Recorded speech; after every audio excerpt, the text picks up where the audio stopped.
Hey y'all, thanks for checking out Euclid Mining. So today I'm going to be hooking up my Goldshell CK Box 2. I'm going to be going from start to finish, talking a little bit about power supplies. We're going to set it up on the pool and we're going to get mining with it. So let's go ahead and get this thing opened up. Here it is here, and came from Goldshell about a week ago. I was having trouble with my standalone computer that I keep all of my core wallets on, and I needed to add the wallet for this on it. It turned out to be a power supply issue. I got it taken care of, got the wallet finally installed. It's still syncing with the network, but that'll take a little while. So while that's going, though, I did get my wallet address so we can start doing this. I won't need a wallet address up front because I'm going to be mining on DX Pool. So I won't need the wallet initially, but I will need it if I ever want to get my money out of there or my rewards out. So let's open this up. Again, standard Goldshell packing, a lot of foam, a lot of connections, comes with their little card. Looks like I got 2 packs of stickers. I don't know if everybody got stickers. We'll just pretend that they knew it was for Euclid Mining and they sent me a little gift. So thanks, Goldshell. Anyway, wow, let's get this out. This is a little heavy. This box is got a little weight to it. Let me just show you the inside of the box. Again, typical Goldshell, tons of padding. What can I say? You don't feel nervous when you open this thing up that the box might have got damaged in shipping. So anyway, here it is. It is definitely heavier than the SC box or the KD Box Pro. Here it is here. You can see the heat sinks inside. Got the one large one and one small one. I don't have a regular CK box, so I don't know if the CK box, the original, had 2 of these, and now it has one and one larger one, 2 boards inside. But that's what this one has. On the back side, you can see it's got the power and the sink. It's got 2 ports for power, where the other ones only have 1. And then, of course, it's got the RJ45 network cable in there. And on the other side, it does have, I don't know if you can see it over here, it's got a little slot for an SD card if you ever needed to. Also has the RGB, so I guess it's got some lights in here if you want to get all that flashing. So let's go ahead and get this hooked up. Now, power supplies. I'm not an electrician, so always consult an electrician, a licensed electrician. Before you do any of these things, make sure that you're pulling the power that you're going to be pulling. Let me hop over here real quick and I will show you. This is the Goldshell CK Box 2. It's $256, reasonably priced for a home miner if you're looking to get into something.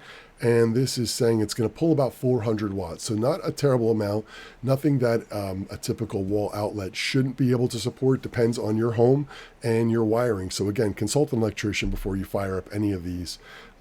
But there you go. Now, I have my power supplies, and I've been using HP server power supplies for mine. I did start off buying the regular ATX power supplies, but once I started to learn more and more about it, I decided to go into the HP server power supplies and go in that direction. I found that they not only are they cheap, but they run really, really well. So this one here is a 750 watt. And this one here is a 1200 watt. Now the difference here with the 1200 watt, this one will run at 800 watts if you have it plugged into a regular wall outlet. If you plug this into something a little bit more strong, like I've got the 20 amp or I've got the 30 amp down in Crazy Town or the 130 amp up here, if I plug this into a 30 amp up here, I could pull 1200 watts. If this is just into a regular wall outlet, it'll recognize that and it'll only pull 800 watts. Then, of course, you want your 90% rule, so you don't want to go above 90% of your total capacity of electric, but that's it right here. Now, I've been buying a lot of my stuff from Parallel Miner, and if I could just put a little plug in for this, I did get an affiliate link with them. They did reach out to me and offered one, which was really kind of cool. So I do have that. I'll have that in the link in the description below if I can get it together before I put this video up. But if you want to use any of their power supplies or buy anything from them, definitely help me support the channel. If you click that link, it'd be super cool. I don't know what they're, haven't really read all the fine print yet, but I imagine they must give me a nickel or so every time someone uses it.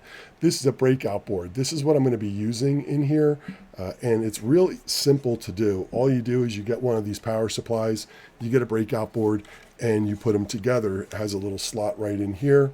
You've got the point here that you'll connect to. You'll just push it together, and then there you go. You're out for the races. Now with this one, you just simply plug the two wires in any of these slots and then plug into your miner.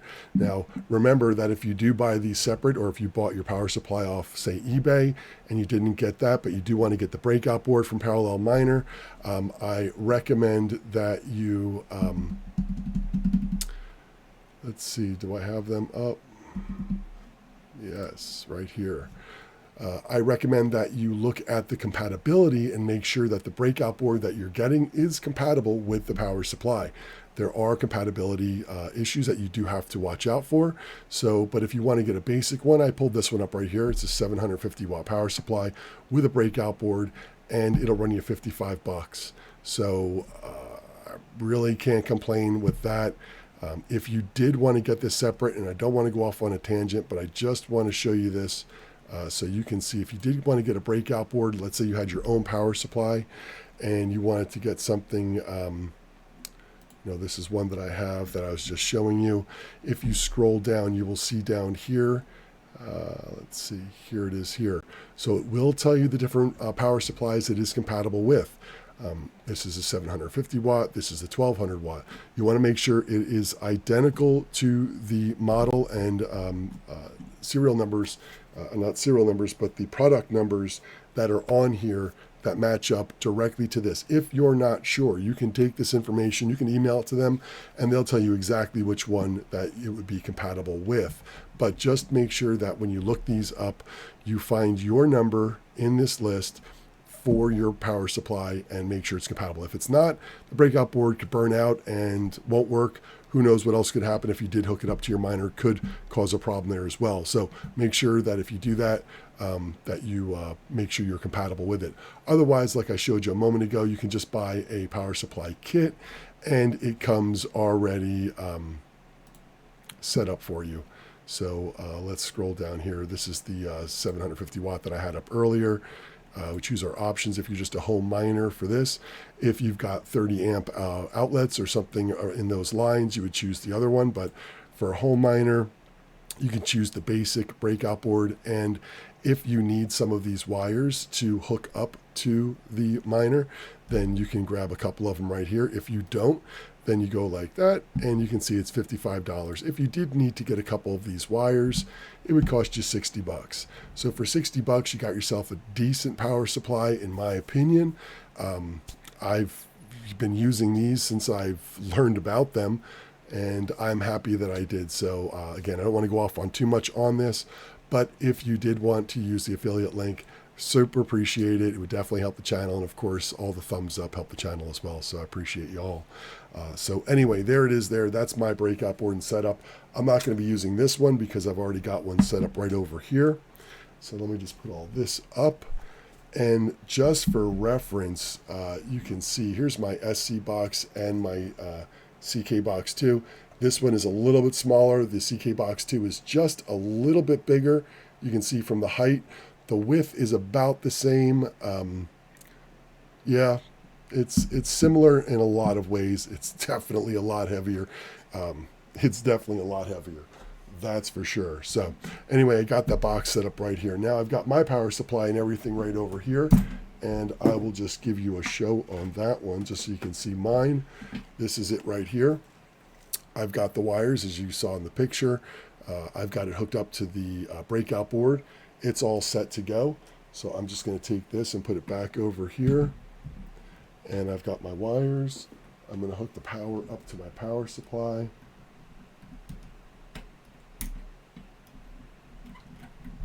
I can manage to do that. We are going to hook the network cable, the 45 up. And then we're going to hook up both power connections. Now this one does have two. The SC box and the KD box Pro that I have, they only take one. So this is a little bit more and uses a little bit more power. So let's go ahead and get that hooked up. That's one. and number 2. So all that's ready to go, and we're going to fire that up. Now, this is going to get a little loud with the fans for a second because it does a fan test when it first turns on, so we'll let that run for just a second. Now, the breakout board that I'm using has the volts and the amps on it, and if you know a little bit about electricity, you know that the volts times the amp gives you your watts, and it will tell you a direct number from the power supply. So it's like having a power meter built into the wall that you'd be reading it from. So it's going to get a little loud for a second when this thing turns on as it does a fan test. I'm hoping it's not that loud when it's running. Getting a little loud in here. All right, there we go. All right, so that's quieting down a little bit. So now that we got that going, let's put that up. And now we are going to need to do a scan on the network, and we are going to use Advanced Port Scanner. This is one that I've used before, and I'll have a link in the description below. It's free. I will admit I saw this one on Son of a Tech, and when I saw it, I grabbed it, I used it. It's been what I've been using ever since I started mining. Really easy to use. Anything in blue is active on the network. Anything in gray is not active on the network. So we're going to let that scan and let that go for a minute. While that's going to be scanning, it takes about 60 seconds, give or take. Like I said, we can see down here what this is going to run at about 400 watts plus or minus. Now with this breakout board that I have, I will be able to tell exactly what I am pulling from the wall. So that's something that I really like. We can go over here on mining pool stats, and we can see the different pools that are available. We're going to be using DX pool. That's what I'm using for my other miners. It's working really well. I've had no problems. So I'm going to continue to go with them on that. Let's check that out. Scanning wise, it's still thinking. So while it's doing that, we can look at some of the profitability for this.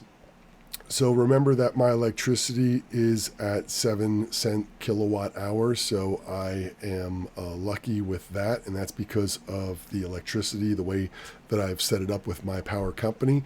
If you want to learn more about that at the end of this video, I'll have a link right over here, and you can watch that video on what I'm doing for my power at my house for mining to save a little money and to be a little bit more profitable. Actually, a lot more profitable. And it's doing really well. All right, so here it is. So now, realistically, all we're going to do is we're going to go through here. You'll see something else say HTTP down here when you find one of your miners or something that you can log into. There's one. That's my Bobcat miner. Let's see. That's the Xbox. That is one of them.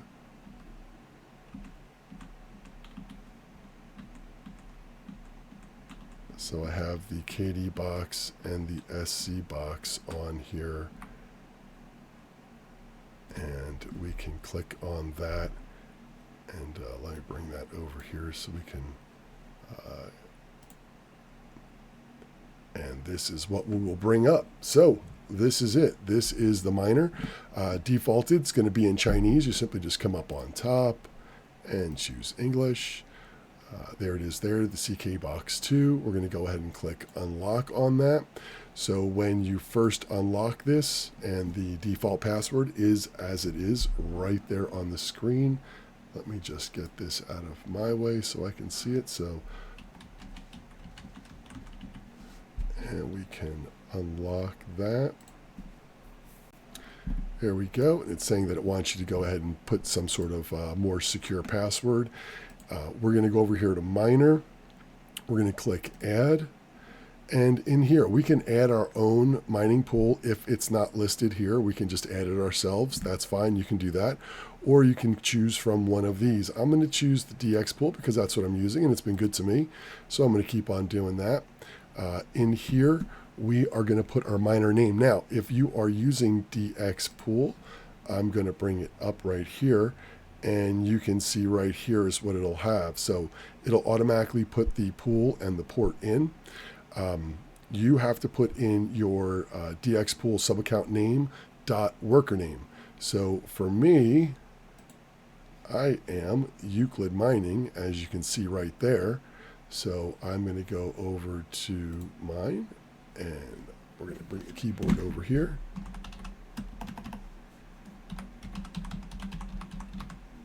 And that we're going to call this the CK box 2. And in case I ever get another one, we'll call this CK box 2 1. And then for our password, we're just going to put in 123 and put that in there. And then we will click apply.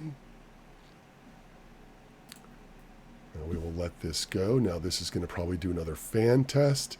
And once this is connected to the pool, it'll turn green just like that.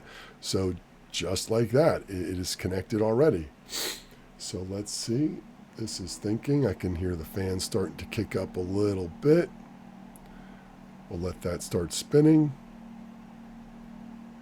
And that's really going to be the test with this also for me, is going to see how loud these fans are when this is mining for a little while and it settles into its hash rate and its heat, and see what those fans really start to push out to see if that does it. So let's get over here, and this may take a minute. We will come over here and we will go to home.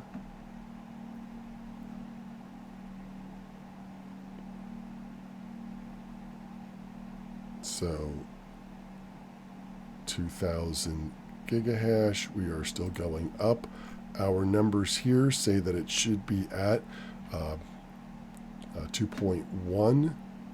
So 2.1, and there it is, 2.1. So as this starts to mine, at first it'll be doing a tuning, so it does take a little bit to settle in. You want to let a miner run, typically, realistically, for a couple hours to let it really settle in to its cruising speed. So at first, this may be going up and down, but once it gets going, it should settle straight in. These hardware errors, we're going to check and see if that goes down as we start to mine. I've got my SC box up here, and you can see I've got 0 hardware errors, and it is mining just fine. So here you can see it's starting to drop down. And like I said, it's going to start finding its place. So let's go back over here.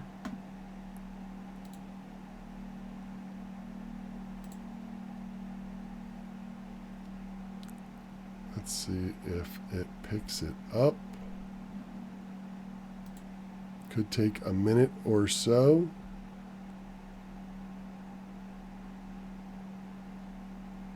So we are just going to let that run for a few minutes and then check back in on it. So give me a minute. Let's let this thing settle in, and we'll look in a second. All right, so it's up and running. It took about 3 or 4 minutes for that to finally come up, but we can see it right here. Looks like it's going strong. Looks like I don't have any problems here. Let's check it out. We can see that it's just picking up. So that's going to take a little while. And on my dashboard, it says 1.6 terahash. And again, we should be at 2.1. So we are still ramping up. I will say that this thing is putting out a good amount of heat. I'm not going to lie. This thing is definitely putting out some heat. So this may be great for the bedroom. Put a little extra heat in there. I was going to be moving some of those other mini miners around to different rooms, but let's check out some power. Let's go ahead and look at the power real quick and see where we're at. So let's get the calculator out and bring that here. And let's see, so we are 29 times 1.8, and we are using 342 watts. So we are not even pulling the full amount that this miner can pull. It does say about 400 watts plus or minus 5%. We are definitely on the minus side of that at 342. I'm pulling those numbers right off of the breakout board, so that's going to give me some real-time numbers. The miner itself is definitely warming up. I can feel the heat from the box itself, and like I said, from the heating on the exhaust, it's definitely pushing out, putting out a little bit of heat. So make sure wherever you put this, you're going to be comfortable with a little extra heat. For me, North Carolina, middle of the winter, sounds just right with me. So anyway, that's basically it for the setup. Now with DX Pool, you don't need a wallet to start off mining, but if you ever do want to get any of your money out, you can see my SC balance right now. I have it on auto withdrawal only because it's just withdrawing as it reaches its limit, which I think is 1,000 SC coins for a withdrawal. So we will find out with this one. Now, if we want to withdraw here, you just click on, oh, wrong one. We're going to click withdrawal here, and in here, you just put the address and the amount that you want to withdraw.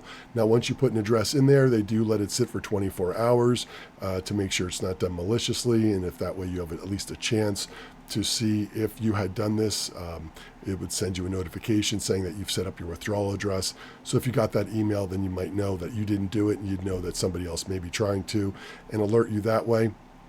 If you want, you can leave it on for the auto withdrawal, and that way it'll just automatically withdraw. Now, the only downside to the automatic withdrawal is that if you did decide one day to turn it off, and I'm not sure the exact withdrawal amount for the CK, but if it was 1,000 also, and you had mined 800 coins, and then you decide I'm shutting down, I'm not going to run it, well, then it wouldn't get that money out. So you would want it to run until you reached your threshold. In that case, you would turn off auto withdrawal, because if you reached your threshold and it went beyond that, you may not get the full amount that you've been mining, because it'll withdraw just that amount that you need for the minimum and then continue mining with what's left of it. So if you want to just pull it out as you want, you feel free. Otherwise, leave it on all auto withdrawal. That's what I've been doing, because I don't plan on turning these off. So it's just going to keep on running for me. And that's about it. I got some fancy stickers. Let's see. I got a gold shell with a rocket. So that one. I've got one, looks like a mushroom, or no, I guess it's an alien spaceship beaming up all sorts of different coins. So yeah, there's that one. Let's see, I've got a little gold shell happy guy. I got a gold shell guy with a Christmas. I got a Doge saying ho, ho, ho. And I got one other one here. It says Merry Crypto Christmas. I'm not sure what that is, though. It looks like a turd with a Santa hat on it. I don't know. Anyway, yeah, those are the stickers I got. So listen, if the video helped, definitely throw me a thumbs up. If you want to watch anything on that electricity calculator that I have, I'm going to leave a link over there for you. Check that out. If you haven't subscribed to the channel, you can check that out. It's going to be right over there. Appreciate y'all checking in. I'll see y'all next time.